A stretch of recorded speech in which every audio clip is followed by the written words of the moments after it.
all right, I was just sitting there, yeah, and something just occurred to me. Let me take out all of the confusion. So all of the people that don't actually matter. So that includes this guy that's had me arrested, because he's a diversion, and I've been too caught up in this bloke and proving what he's been doing to me in order to just show you the straight facts. So that is what I'm going to do. Right, so taking away all the confusion now, right? This is where we're at. This is what I'm saying to Rupert Murdoch, okay? Right, first of all, we've got the Millie Dowler story, right? Now, this is what's apparently started all of this, yeah? Right, Millie Dowler. Now, phone hacking, right? That's what this is all about. Millie Dowler her messages were hacked, and messages were deleted in order for more to come through, and Glenn Mulcair was up in that and all the rest of it, right? So, straight away, let's go to the man that's bylined on Millie Dowler's story. His name's Robert Kellaway, right? Now, Robert Kellaway, in the hacking inquiry, as tweeted by Peter Dukes, who live tweeted the whole hacking trial, and also works in conjunction with Hacked Off, okay? Right, so Peter Dukes said, Kellaway confirms he knew nothing of phone hacking or Millie Dowler's voicemails being accessed. All right, there's that. Right, so now my job is to prove that they're all lying and put them all to sleep, right? Right, so that's what Kellaway has officially said. He confirms he knew nothing of phone hacking or Millie Dowler's voicemails being accessed, even though he's bylined on her story. And his answer to that was, my name must have been put on her byline to keep his byline count up, and it must have just been done as a professional favour. That's his official answer. Right, so the problems start now with when I get Robert Kellaway's police witness statement against me from a story that went out in 2002 with the News of the World, where they done a sting operation on me. They set me up basically, a bit like what they done to John Alford. And I've managed to reacquire Robert Kellaway's police witness statement because it had been hidden from me, right? So I've got his police witness statement sent to me, cut a long story short, from my old solicitors, right? There you go. And not through choice. I like to trick them into sending it. Right, now my story was this. I was done over by the News of the World. It was 26th of April 2002. Millie was done on the 10th of April 2002, although Glenn Mulcair says that Neville Felbeck got the number from Surrey Police. It was them that gave her mobile number out, and he got it on the 21st of March, had a go himself, and then gave it to Glenn. And that was a story on me. And then there's other follow-up stories here saying that, from the same thing, that I hired a hitman. Now, Peter Dukes is telling me that the guy that they're saying I've hired a hitman actually works for Maz Mahmood. Right, so Robert Kellaway has said he knows nothing of phone hacking or Millie Dowler, right? Right, this is where you get taken down, my friend. This is an email from Robert Kellaway to DS Werrett at Loughton Police Station, okay? Right, and I'm going to read this out for you quickly. Dear Mr. Werrett, this is from Robert Kellaway, and this is on May the 8th, 2002, so the next month. Dear Mr. Werrett, as requested, here are the transcripts of the conversations I outlined to you yesterday. I've put them in chronological order, starting with Rhys Morris's call to Zorba's mobile telephone, then Harvey's call to Zorba, and finally Harvey's discussion with Zorba in the car, which is transcribed in 2 sections. Any commentary on the transcript appears in brackets and was intended for use by my office. And I've underlined that. Okay, so that's Robert Kellaway admitting that he knows telephone conversations have been recorded, and he's telling the police.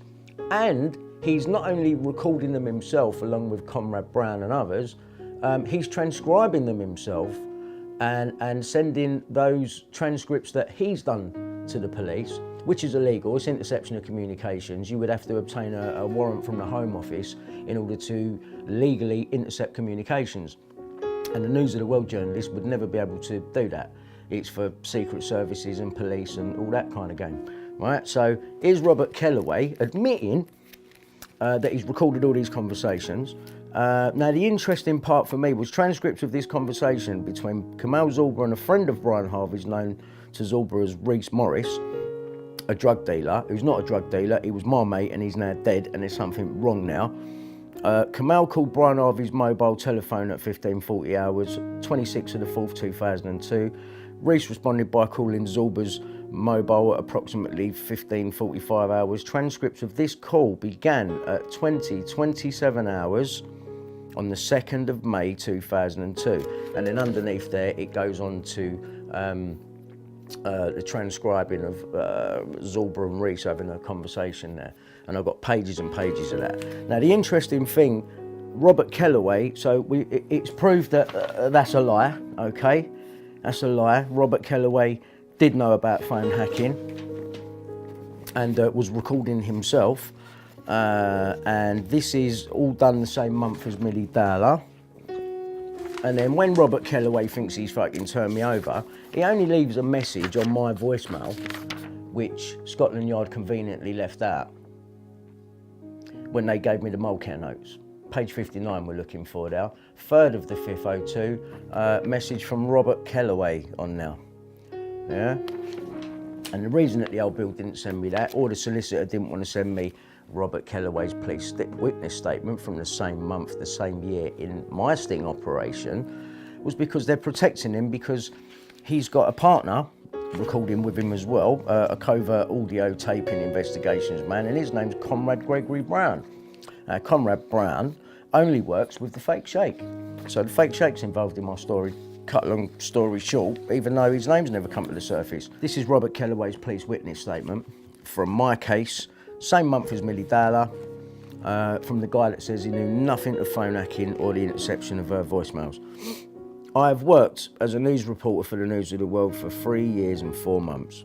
At about 12:45 p.m. on Friday the 26th of April 2002, I was in the canteen at work when I was contacted by Greg Miskill, the news editor. Remember, he said, oh, I can't remember all of this. But then he can remember the far end of a fart of Millie Dowler's story, which was the same month. And he's all entwined here, so don't tell me you can't remember.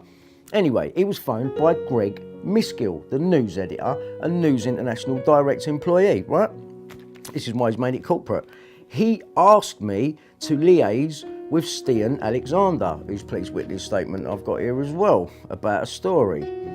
I returned to the office and spoke to Stian. He introduced me on the telephone to Kamal Zorba. Right, I just want to go to Robert Kellaway's last page of his statement. Because Murdoch, you're going to start paying attention to this, mate. Don't keep ignoring me like I'm not here when I've got you banged to rights. Police witness statements and everything. Let me just read this, okay? So, Robert Kellaway confirms he knew nothing of phone hacking or the interception of Millie Dowler's mobile telephone conversations. Last page of Robert Kellaway's police witness statement. He received phone calls on his mobile telephone from Reese Morris and Brian Harvey. They had apparently discovered what Kamal had done and made threats to him in the event the story was published in the News of the World.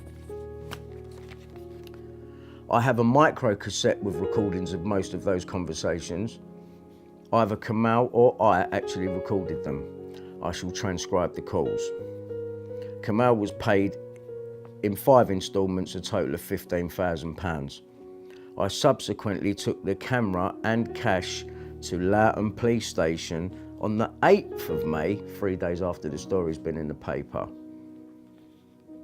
2002, to DS Werrett. 8th of May, yeah? And then this email from Robert Kellaway to DS Werrett, yeah, is after that, clearly, where he says he outlines all the conversations that they've been recording. Any commentary on the transcript appears in brackets was intended for use by my office. That's your office, Rupert Murdoch, yeah? And not News Group Newspapers Limited, this is News International PLC, now known as News UK. It's intended for use by your office, the phone tapping and the transcripts and everything, so that's illegal.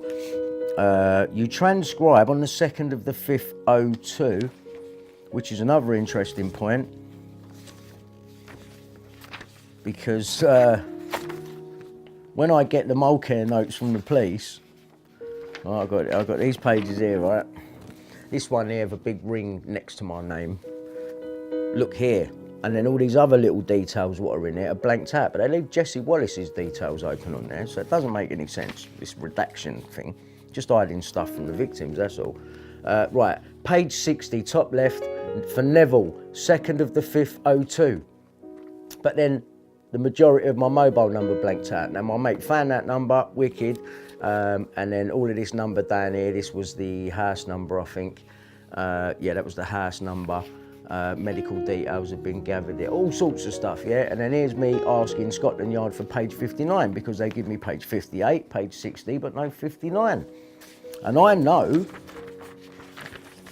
apart from Glenn Mulcair doing my mobile the same day Robert Kellaway's transcribing all of his illegal recordings, you know, some of them from Comrade Brown as well, who works with a fake shake. So I've now just tied the fake shake to Glenn Mulcair through that date and association with all these people working together. Now, what's the likelihood of them all telling the truth? Nah. Especially when the page that they're missing is 59, right? And what's going to be on that page is a message from Robert Kellaway to me after he's done this sting operation on me, saying to me, call to what appears to be Brian Harvey's answer phone, leaving a message. Says, I gather you're trying to get in touch with me apparently. Brian, you're more than welcome to give me a buzz. He then leaves his mobile number on my answer phone. And conveniently, 2nd of the 5th 02, I got Kellaway transcribing here on May the 3rd. So that's the 3rd of the 5th 02. That would have been the Friday before the story coming out on the Sunday. Sunday came out on the 5th of May 2002.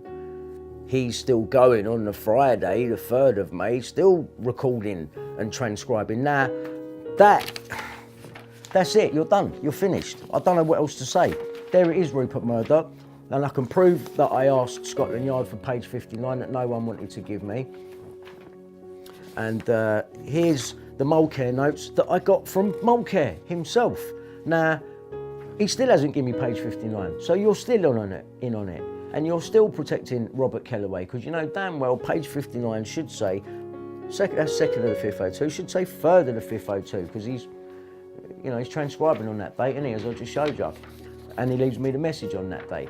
So 3rd of the 5th 02 was a Friday, and that's what's on page 59. And page 58 has got a date of 11th of the 12th 03. And the 11th of the 12th 03 was when I took my granddad into hospital and he never came out of there. And you lot are just monitoring and listening to all of it. Wankers. All right, one last thing. The story I've been saying, Andrew Ash, the Express interview, right? January the 12th, 2014, right? A couple of months after I get Robert Kellaway's police witness sent to me by mistake. I get dragged down there to do that. Right, now I was going to kill two birds in one stone. But the problem is for this, James Fielding at the Express, you got a lot of questions to answer, mate. You're next, right? You're fucking next, because you seem to be right up in the middle of this. Bill Maloney, John Wedger, putting all these fucking stuff. You put this fucking story out, and you said you was going to go away and check it. I take it you checked it because you put the fucking story up, right? So you're responsible for this as well. Now, you know what was going on with this story and why I was taken down there to do that. Because in the background, which I just took a chance and just checked one day. I just thought, let me just check, let me just have a look. And what I found was amazing. I couldn't believe what I was seeing. So Andrew Ash, The Express, January 2014. Who else is working at the Sunday Express at that exact time, before and after? Robert Kellaway. What's the date on that one? 2016.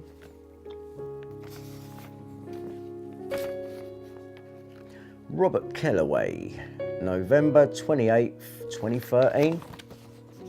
So about the same time, really. The next month after I got Kellaway's statement, I've got you there then anyway. And after. And then here's another one. My dog chewed this one up, so this one must be important. Robert Kellaway, The Express newspaper, May the 14th, 2014.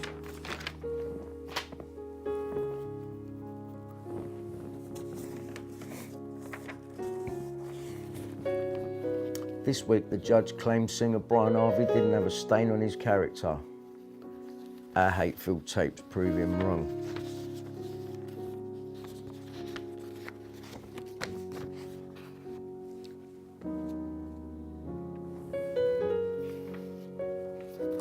And that article,